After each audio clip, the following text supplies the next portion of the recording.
How to manifest anything you want by asking the universe before sleep. My friends, I want you tonight to realize the immense power that lies quietly within you. You are not a beggar before the universe. You are its dreamer, its imaginer, its very creator. What you dare to assume in the silence of your own mind, the world cannot help but mirror back to you. When you approach the moment of sleep, you are standing at the threshold of creation itself. The conscious mind, which during the day is busy with reasoning, logic, and the countless impressions of the outer world, begins to soften its grip as you prepare to drift into unconsciousness. In that delicate interval, when the senses are withdrawing and the body is ready to surrender to rest, the subconscious becomes open, receptive, and impressionable. This state is not ordinary, it is sacred. It is the place where every thought dressed in feeling becomes a seed planted in the deepest soil of your being. The subconscious does not argue, it does not question, it does not reason. It simply accepts what you impress upon it. Just as fertile ground does not choose between the seeds of flowers or weeds, but simply brings forth whatever is planted, so too does the subconscious bring into form whatever it receives in the moments before sleep. All day long, your conscious mind acts as the gatekeeper. It decides what to focus on, what to ignore, what to rationalize away. But as you begin to drift into the borderland between waking and sleeping, the gatekeeper steps aside. The thoughts you hold at that moment enter without resistance, moving into the hidden depths of mind where creation takes place. Here lies the secret of shaping your world, for the outer circumstances of life are nothing more than the reflections of inner impressions. When you know this, you realize why it is unwise to carry grievances, anxieties, or frustrations into your slumber. The subconscious is impartial. It will take those images of fear and limitation and bring them forth as experiences, just as faithfully as it would your highest desires. It is therefore in that sacred pause before sleep that you have the greatest opportunity to mold your reality. Whatever you desire, you must allow yourself to feel it as real in those moments. If you wish for love, then imagine yourself adored. If you wish for success, then picture yourself already living in the results of it. The important thing is not the vividness of the scene, but the acceptance of the feeling that it is already so. This is the impression that sinks into the subconscious and begins to unfold in your waking life. To understand this truth is to understand why sleep is not merely rest for the body, but the grand workshop of the mind where all futures are shaped. The state in which you enter sleep determines the state in which you live. If you close your eyes, carrying the burdens of the day, rehearsing every disappointment, every slight, every worry, then you are impressing the subconscious with those very images. The subconscious, faithful and unquestioning, accepts them as your chosen reality. It does not ask whether you want them or not. It only knows that this is the pattern you have offered it. By allowing yourself to sink into sleep with agitation, resentment, or fear, you are sowing seeds that must take root and show themselves in your waking life. Every night you stand before a choice to carry into sleep the old story of lack and limitation, or to deliberately step into a new inner state that reflects your true desire. The error most people make is believing that the troubles of the day belong to them, that they must be carried into the night like a burden that cannot be put down. But sleep is a sacred passage, and whatever you permit to dominate your consciousness as you drift off is magnified in the depths of your being. If you go to bed replaying failures, you will rise to meet them again. If you rehearse conflict, you will wake to find more of it waiting. The world only mirrors back what you have impressed upon yourself, and it is in that drowsy, suggestible state before sleep that your impressions are strongest. You must therefore be vigilant about the images and feelings you carry into that state. Do not let the last thought before sleep be one of fear, of anger, of doubt. These are poisons to creation, binding you to the very conditions you wish to escape. Instead, recognize that you are the master of your inner world. No matter how the day has unfolded, no matter what was said, what was lost, or what was feared, you are free in this moment to choose a different mood, a higher vision, a more desirable assumption. To neglect this is to let life be shaped by accident, but to claim it is to step into the role of creator. Each night offers a new chance to release the weight of appearances and refuse the tyranny of old thoughts. For sleep will not fail to make real whatever you give it. To assume the feeling of the wish fulfilled before sleep is to step into the reality you long for as though it were already yours. The subconscious does not respond to words alone. It responds to the feeling, to the emotional tone that saturates your being. When you allow yourself to imagine vividly, not as something hoped for in the distant future, but as something accomplished and real in the present, you are giving the subconscious its command. It is not enough to think abstractly about what you want. You must surrender to the feeling of it, as if you were already living in that condition. This is the essence of assumption, for what you inwardly accept as true is what your outer world must eventually reflect. The moments before sleep are the most fertile ground for planting this assumption. As the conscious mind grows quiet, your imagination gains greater authority. It is here that you can picture yourself in the scene of your fulfilled desire, seeing through your own eyes, hearing with your own ears, feeling the satisfaction as though the event had already come to pass. If you desire a home, imagine yourself within it, touching its walls, resting in its rooms. If you desire success, imagine yourself congratulated, your goal already completed. If you desire love, imagine yourself embraced, cherished, and secure. The power lies not in the scene itself, but in the naturalness of the feeling it generates. When it feels real to you, the subconscious receives it as fact. It is in this way that you bypass the constant interference of doubt. While awake, the mind argues, calculates, and questions, always seeking evidence in the outer world. But as you drift toward sleep, you are no longer bound by appearances. You are free to accept a new state without resistance. By assuming the feeling of the wish fulfilled in this sacred interval, you impress upon your deeper self the conviction that it is already accomplished. And because the subconscious creates according to what it is impressed with, your world will begin to align with this inner reality. What matters most is persistence in the practice.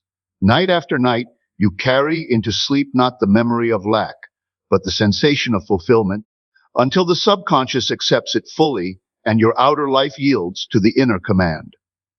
To live in the end, not in the waiting, is to claim the reality of your desire as though it were already accomplished. Most people remain in a constant state of wanting, hoping and expecting something to arrive in the future. This posture of waiting only affirms that the desire is not yet here. The subconscious, ever obedient, continues to reproduce the feeling of lack because the individual has chosen to dwell in the state of longing rather than the state of fulfillment. To live in the end is to refuse this cycle. It is to bypass the sense of delay and step directly into the finished state, the completed picture, the already realized fact. When you enter sleep, you must not approach your desire as something distant. You must embody it as present. Imagine yourself already being the person you wish to be, already living in the condition you seek. Feel the relief, the joy, the naturalness of it being true now. This does not mean straining or forcing an image, but relaxing into it as though it were the most ordinary thing in the world. Just as you do not strain to believe you are wearing the clothes upon your body, you must not strain to believe in your fulfilled desire. You simply accept it as natural, and in that acceptance lies the seed of manifestation. To live in the end requires a shift of identity. It is not about looking at your current self and waiting for change to arrive, but about taking on the consciousness of already having changed. If you desire wealth, you must no longer see yourself as striving toward it, but as one who already possesses abundance. If you desire health, you must no longer see yourself as recovering, but as one who already lives in wholeness. If you desire love, you must no longer see yourself as searching, but as one who is already loved and secure. The outer world may not immediately reflect this assumption, yet it cannot resist it forever, for the outer is only the shadow of the inner. By dwelling in the end before sleep, you are making a declaration to the subconscious. You are saying, this is who I am, this is my reality, this is the truth I choose to occupy. And because the subconscious only knows to create according to the state it has been impressed with, it must weave the conditions of your life into harmony with that inner conclusion. To ask the universe through feeling, not words alone, is to recognize that creation responds not to the surface chatter of the mind, but to the deep vibrations of belief and emotion. Words, when spoken without conviction, are empty shells. They may be repeated endlessly, yet if they are not saturated with the sense of reality, they are powerless. It is the feeling behind the words that impresses the subconscious. When you speak with the tone of fulfillment, when you imagine with the mood of certainty, the impression is made. When you merely beg, plead, or hope without embodying the sensation of already having, the subconscious recognizes only the absence of your desire. Feeling is the language of the deeper mind. It is not about exaggerated emotion, but about the quiet knowing, the inner sure assurance that what is desired is already so. To feel the wish fulfilled is to inwardly consent to its reality. It is to shift from asking as though you were separate from it, to claiming it as your present possession. This is why the moments before sleep are so powerful, because in that state, feeling can bypass the questioning intellect and sink directly into the subconscious. If, as you drift off, you carry the feeling of being loved, of being successful, of being free, then the subconscious accepts this as the truth of your life. When you ask with words alone, you remain on the surface, trapped in the realm of effort and resistance. You may speak the desire, yet within you still feel the lack. The subconscious does not hear the words. It hears the contradiction, and so it continues to reproduce more of the lack. But when you go beyond words and saturate yourself with the emotion of fulfillment, no contradiction exists. You have aligned yourself with the state of the wish fulfilled, and the subconscious, obedient as always, must outpicture that state in your world. It is therefore not about how many times you ask, but about how deeply you feel. One moment of genuine assumption is more powerful than hours of repetition without belief. To ask the universe through feeling is to bypass the struggle of trying and to rest in the certainty of being. It is the difference between hoping to receive and knowing you already possess. And it is this knowing that the subconscious seizes upon to bring forth in visible form. What you accept in imagination before sleep manifests in waking life, because the subconscious mind is the silent architect of your reality. The world you see around you is not separate from your inner life, but is the reflection of it, a mirror faithfully producing the assumptions you have impressed upon yourself. Each night, as you sink into the stillness of sleep, the veil between conscious effort and subconscious acceptance grows thin, and whatever image or feeling dominates your awareness in that sacred interval is taken up by the deeper self as fact. Once received, it begins its work of arranging the circumstances, people, and events necessary to give form to that inner picture. The subconscious does not question the reality of what you imagine, it simply accepts it. If you enter sleep rehearsing your failures, it treats them as truths and brings them into expression. If you enter sleep filled with fear, it receives fear as reality and produces conditions that match. Yet if you close your eyes and surrender to the sensation of fulfillment, if you dwell in the conviction that your desire is already accomplished, then the subconscious accepts this higher truth and moves to externalize it.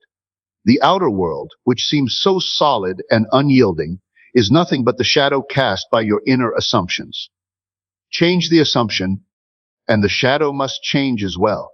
This is why imagination is not to be treated lightly, for it is the seed of every event that later appears in time and space. The imagination you employ before sleep is especially potent because in that state the conscious guard is lowered, leaving the subconscious fully open to suggestion. Whatever you vividly feel as real, whether for good or ill, passes into that fertile soil and grows into the circumstances of your life.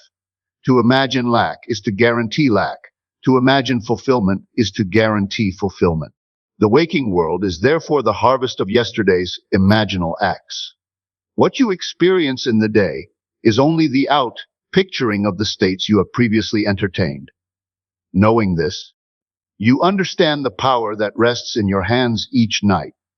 By deliberately choosing what you accept in imagination before sleep, you are shaping the conditions of your tomorrow. The images you take with you into unconsciousness do not vanish with the night. They move silently, weaving themselves into the fabric of your waking reality until you meet them as facts.